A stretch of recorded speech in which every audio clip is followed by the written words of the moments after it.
नाज़रीन इकराम, चीख चीख कर इमरान खान कहता रहा कि सियासी इस्तेहकाम लेकर आओगे तो इकोनॉमिक इस्तेहकाम आएगा, लेकिन जिन्होंने इन्हें निकाला इनके दिमागों में पता नहीं कब ये बात बैठेगी। आज देख लें कि बिजनेस रिकॉर्ड ने इतनी बड़ी हेडलाइन लगी और ये हमारे मुंह पर थप्पड़ है और इनके मुंह पर भी है जिन्होंने इमरान खान को निकाल कर शहबाज शरीफ को लाया। कतर ने पाकिस्तान को वाज़ेह तौर पर कह दिया कि नो, हम आपको एक ढीला भी नहीं देंगे, जिसमें रीजन दी गई है कि शहबाज शरीफ की हुकूमत कतर गई तो इन्होंने कहा कि आपके मुल्क के अंदर चूंकि अदम इस्तेहकाम है, एक हुकूमत जाती है दूसरी आती है, कोई पॉलिसी नहीं है, लिहाजा इमरान खान की हुकूमत आई थी जब पैसे लेने के लिए तो हमने इनको एग्री कर दिया था कि हम आपको नहीं कर सकते, हम आपको एक रुपया नहीं दे सकते और हमारी तरफ से इनकार है। आपके मुल्क में कोई इस्तेहकाम नहीं है। हाँ, अलबत्ता ये काम कर सकते हैं, इन्वेस्टमेंट कर सकते हैं, हम आपके मुल्क के स्टेक होल्डर बन सकते हैं, वो खरीद सकते हैं, लेकिन वो भी दो चीजों पर कि इनसे कितना फायदा होगा। हम किसी सूरत रिस्क नहीं लेंगे, हम ये काम कर सकते हैं और इस सूरत हाल में फिर इसके बाद जो भी हम खरीदेंगे इस पर हमारी मर्जी चलेगी। मिसाल के तौर पर पाकिस्तान के इदारे में इन्वेस्टमेंट की तो वो देखेंगे कि जहाँ से मुनाफा आ रहा है कि और इसके फैसलों का इख्तियार हमारे पास है। देखिए, जो कतर के अमीर हैं इनका बैकग्राउंड और स्टेक समझ लें, इनका बैकग्राउंड है, कहा इन्होंने अपनी मेहनत से कतर को इतना डेवलप करवा लिया है कि वहाँ पर फुटबॉल का वर्ल्ड कप होने वाला है और अब पूरी दुनिया के मुमालिक से वहाँ लोग आ रहे हैं और इनकी इकोनॉमी इतनी बूस्ट कर जाएगी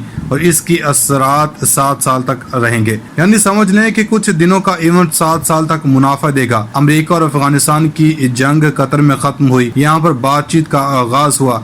दुनिया के तमाम मामलों में ये अपना रोल प्ले करते हैं, ये कोई छोटे मोटे नहीं है, इन्होंने बड़े लेवल पर जाकर काम किया। इन्होंने जहां पर भी इन्वेस्टमेंट करनी होती है, इन लोगों ने तुर्की को 10 अरब डॉलर दिए थे, लेकिन पाकिस्तान को एक ढीला नहीं देंगे। इसी आर्टिकल में मेंशन किया गया था कि इमरान खान की हुकूमत जब यूएई से पैसा लेने गई तो इनको असल में इस बात की सिक्योरिटी दी गई कि हम आपको पैसे दे देते हैं, लेकिन शहबाज शरीफ को 1 रुपया नहीं मिला। ये कहते हैं कि IMF पैसा देगा तो सब कुछ ठीक हो जाएगा। 235 रुपए पर डॉलर जा रहा है, इनका इस्तेहकाम कहाँ गया? सब कुछ तो बर्बाद हो चुका। इन्होंने जो कहानी और टोपी करवाई थी, अब आप देख रहे हैं कि तुम IMF की डील खराब ना करना। आप देखें कि मिफ्ता इस्माइल ने कहा कि अब कोई हमें पैसे देने को तैयार नहीं है, ना तो कतर ने पैसा देना है ना चीन ने पैसा देना है, क्योंकि आपने घटिया हरकत की थी। मिसाल के तौर पर चेक रिपब्लिक के अंदर लोग सड़कों पर निकल आए और इन्होंने कहा कि यूरोपीय यूनियन और नेटो जो घटिया हरकतें कर रहे हैं इसकी वजह से इनके मुल्क में बहरान है, महंगाई है, तेल का इशू है। आप लोग सारी की सारी पाबंदियां जो रूस पर लगाई हैं वो खत्म करें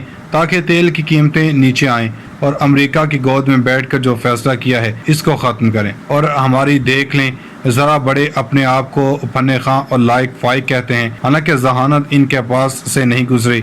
इन लोगों ने इमरान खान का तख्ता उलट दिया।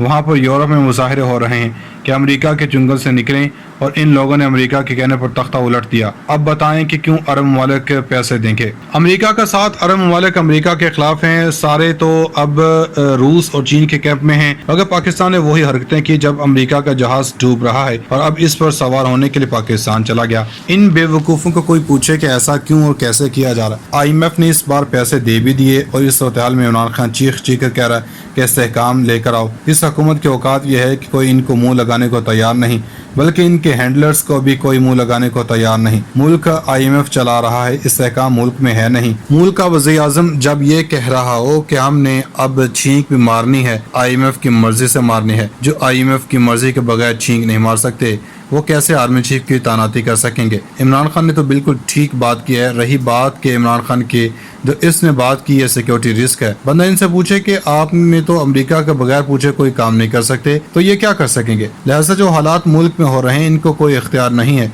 ना कतर ना कोई दूसरा अरब मुल्क इनको पैसे देने को तैयार नहीं। अगले एक कुछ अरसे में जो हालात पैदा हो रहे हैं मुल्क में इस्तेहकाम आए तो ही बात बन सकती है। नाज़रीन, उधर पाकिस्तान के अंदर जो बातें हो रही हैं, जो ट्रेंड चल रहे हैं, वो आंखें खोलने के लिए काफी हैं। अब जरा अंदाजा कर लें कि इमरान खान का बयान जिसको तोड़ मरोड़ कर पेश किया जा रहा, मुआशरत का हाल ये है, इस वक्त कर्जों में डूबा हुआ पाकिस्तान सैलाब से भी डूब चुका। लेकिन ये सारी बातें एक तरफ में, एक बड़ा मसला ये है कि इमरान खान को फिक्स करना है।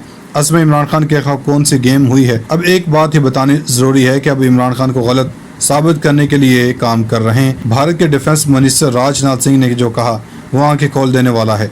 راج ناتھ سنگھ نے جو گفتگو کی اور اس کس کا حوالہ رکھا وہ بھی ذرا سن لیں۔ راج ناتھ سنگھ نے کہا کہ پاکستانی قومی اسمبلی میں ایاز صادق نے کہا تھا کہ ابھی نندن کو پکڑا تو اس رات جب آرمی چیف آئے تو ان کے پسینے چھوٹ رہے تھے، ان کے ماتھے پر پسینہ تھا۔ یعنی راج ناتھ سنگھ نے کہا کہ ہم اتنے مضبوط ہیں کہ پاکستان ہمارا کچھ نہیں بگاڑ سکتا۔ ان کی پارلیمنٹ کے ممبر نے کہا کہ وہ ہمارے بارے میں بیان دے چکے ہیں۔ پاکستان کے وزیر دفاع یعنی خواجہ آصف نے بھی جو باتیں کی ہیں ماضی میں ان پر بھی کوئی بات نہیں کر رہا۔ ان کا معیشت قرضوں پر نہیں بلکہ صرف اور صرف عمران خان پر ہے۔ آج وفاقی کابینہ کے اجلاس بلایا گیا، وہ ہنگامی اجلاس کس لیے بلایا گیا؟